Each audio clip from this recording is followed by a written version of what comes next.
বিসমিল্লাহ, আলহামদুলিল্লাহ।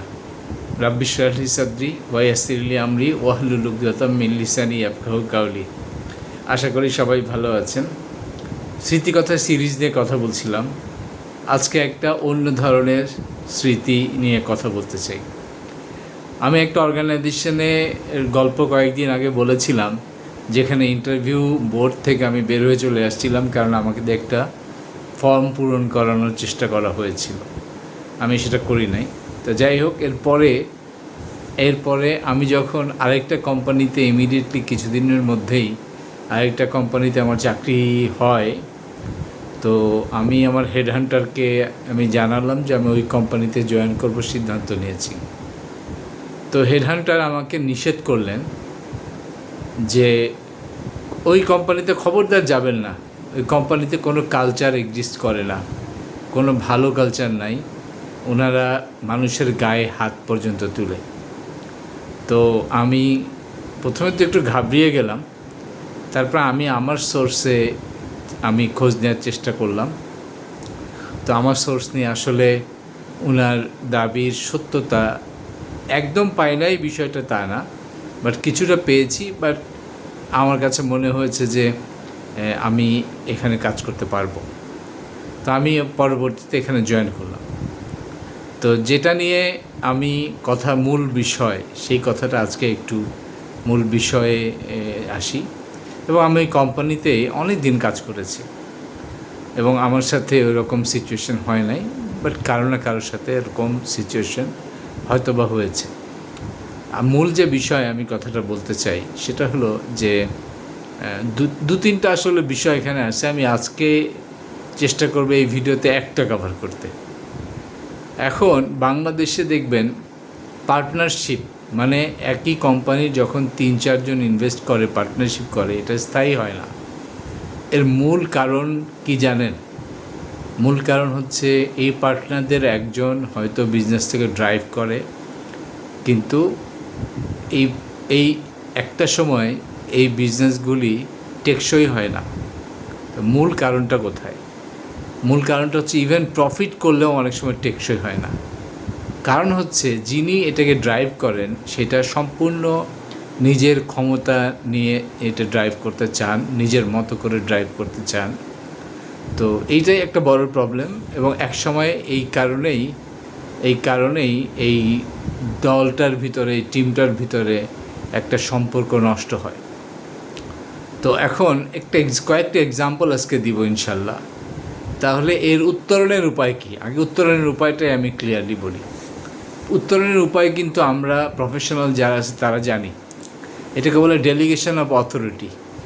বোর্ড পুরো কোম্পানিটাকে ওন করে, কিন্তু বোর্ডের যদি একটা ক্লিয়ার ডেলিগেশন অফ অথরিটি না থাকে, তাহলে যিনি এটাকে চালানোর দায়িত্বে থাকে তিনি যা ইচ্ছা তাই করতে পারেন, যাকে ইচ্ছা তাকে নিতে পারেন, যেখান থেকে ইচ্ছা মাল কিনতে পারেন, যেখান থেকে যা ইচ্ছা ক্যাপেক্স করতে পারেন।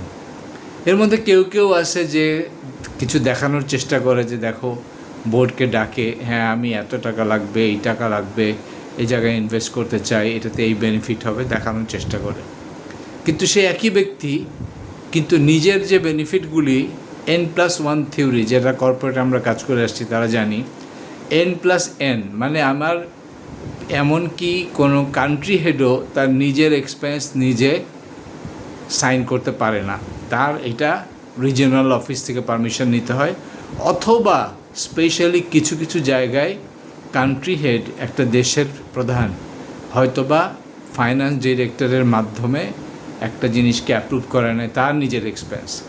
কিন্তু আপনি যদি বাংলাদেশি কোম্পানি দেখেন, বাংলাদেশি কোম্পানিকে যদি বলেন যে আপনার নিজের এক্সপেন্সও আপনি নিজে সাইন করতে পারবেন না, এটা অধিকাংশ বাংলাদেশি কোম্পানির হেডরা মানতে পারে না। বলে কি বলে, আমি কোম্পানির চিফ, আমি দেশের বাইরে যাব, আমি ফ্যামিলি নিয়ে ট্যুরে যাব, আমার এটা আমি সাইন করতে পারবো না, এই যে এটা মানতে পারে না।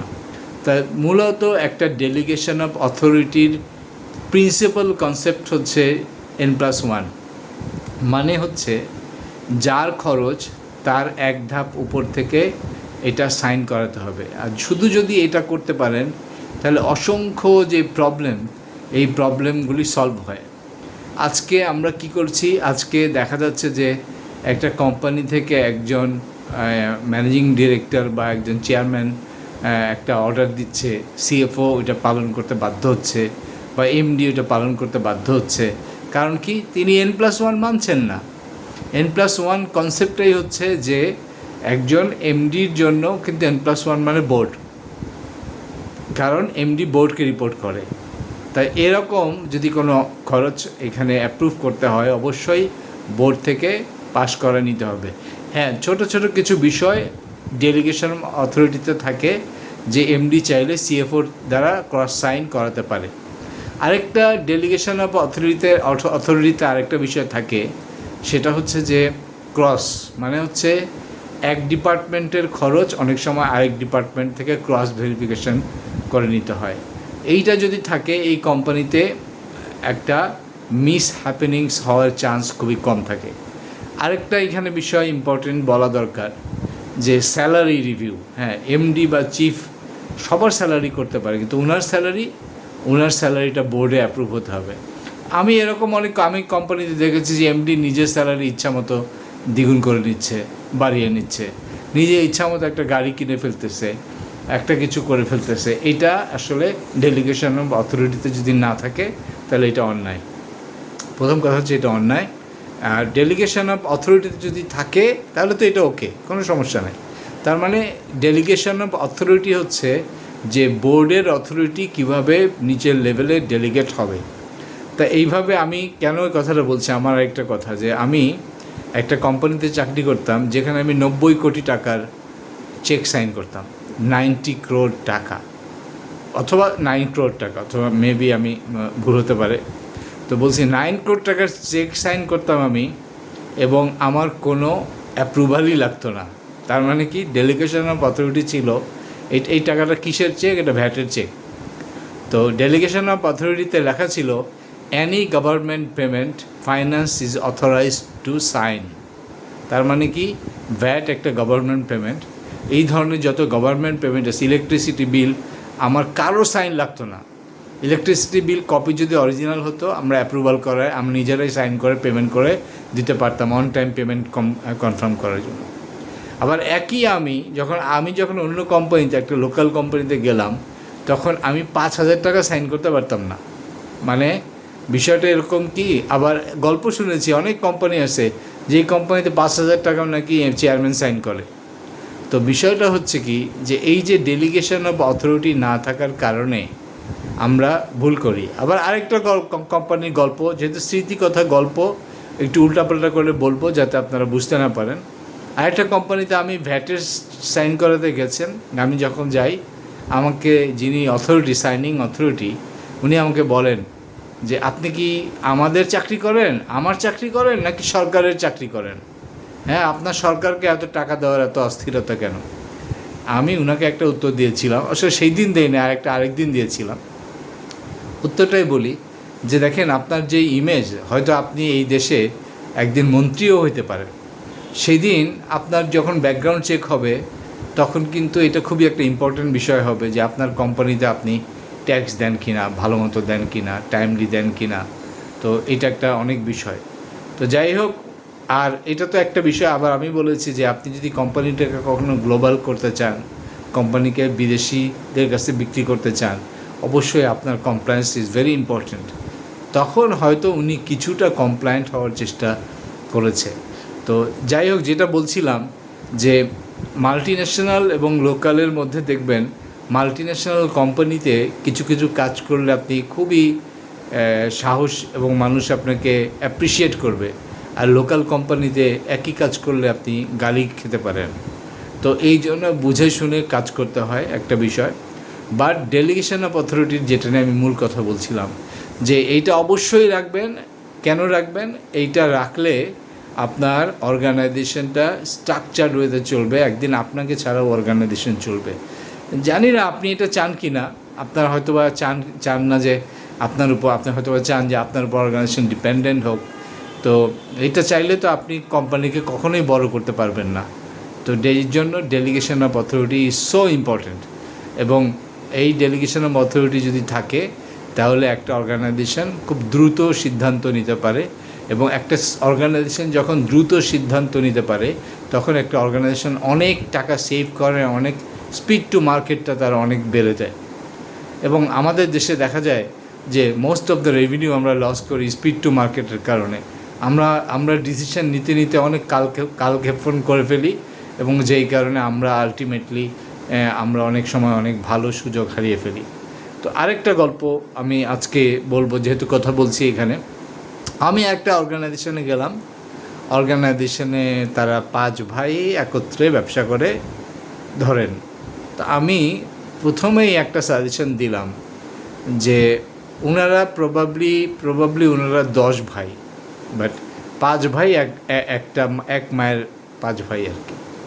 তো যাই হোক, তো আমি ওনাদেরকে বললাম যে আপনাদের উচিত কখনোই আলাদা না হওয়া, কারণ আমি 5 ভাইকে তো চিনি, দেখেছি, সবার সাথে ক্লোজলি মিশি নাই, বাট 1 2 3 জনের সাথে আমি ক্লোজলি মিশেছি, বা 4 জন বলতে পারি, একজনের সাথে মিশি নাই। তো আমার কাছে মনে হচ্ছে 5 ভাই 5 রকম। তো আমি এবং 5 ভাইয়ের মধ্যে আসলে আমি খুব বেশি মিল, কনসেপচুয়াল থিঙ্কিংয়ে মিল পাই নাই। আমি ওনাদেরকে একটা সাজেশন দিয়েছিলাম, বলেছিলাম যে আপনাদের কখনোই আলাদা হওয়া উচিত না। আর যেভাবে একটা কোম্পানি চলে, একটা গ্রুপ অফ কোম্পানি চলে, আপনারা যদি একসাথে থাকেন এবং একসাথে যদি আপনি পোর্টফোলিও ভাগ করে নেন, নিয়ে একটা বোর্ড আকারে যদি চালান, তাহলে আপনারা কিন্তু দারুণ করবেন, অত্যন্ত দারুণ করবেন। কিন্তু আনফর্চুনেটলি আমার কথা শুনবে কেন? কারণ বিনা পয়সায় কথা তো মানুষ শোনে না। মানুষ কী করবে? কোটি টাকা খরচ করে এই সব অন্যদের বুদ্ধি শুনবে। যাক, আবারও একটা রিলেটেড কথা বলি, একটা ইম্পর্টেন্ট কথা। আমি একটা বাংলাদেশি কোম্পানিতে একটা কনসালটেন্সি করেছিলাম। ওনারা মনে হয় 5 বা 6 ভাই, তাদের মধ্যে এরকম এক একজন কাজ করে, কেউ কাজ করে না। তা ওনাদের মধ্যে একটা ব্যবসা কিভাবে ভাগ হবে এইটার জন্য আমাকে একটা কনসালটেন্সির জন্য আমাকে ডেকেছিল। আমি গিয়েছিলাম, যে আমি কিন্তু মূল প্রবলেম ওনাদের সলভ করে দিয়েছি, বলে দিয়েছি যে এইভাবে আপনারা ভাগটা করবেন, এইভাবে ফিউচার জেনারেশন আসবে। কিন্তু আনফর্চুনেটলি কি জানেন, ওই কোম্পানি আমার সলিউশনটা নিয়ে আমাকে একটা পয়সাও দেয় নাই। এবং আমারই ফেলো মেম্বার, এখানে 2 জন কাজ করে, একদিন আমার বাসায় পর্যন্ত এসে যে সিনিয়র মেম্বার, আমাকে প্রথমে জুনিয়র যে মেম্বার সে ডেকেছিল, তাদের মালিকের সাথে পরিচয় করে দিয়েছিল, কথা বলেছিলাম। তারপরে তা একদিন বাসায় পর্যন্ত এসে আমার সাথে কথা বলে গেছে, কিন্তু আমাকে 4 আনা পয়সাও দেয় নাই। আপনি এইটুকু বলতে পারি, এই কাজটার জন্য একটা ভালো কোম্পানি করলে কয়েক কোটি টাকা এটার জন্য চার্জ করত। তো এটা হয় কি, এই জন্য আমি সিদ্ধান্ত নিয়েছি যে ফ্রিতে আর না।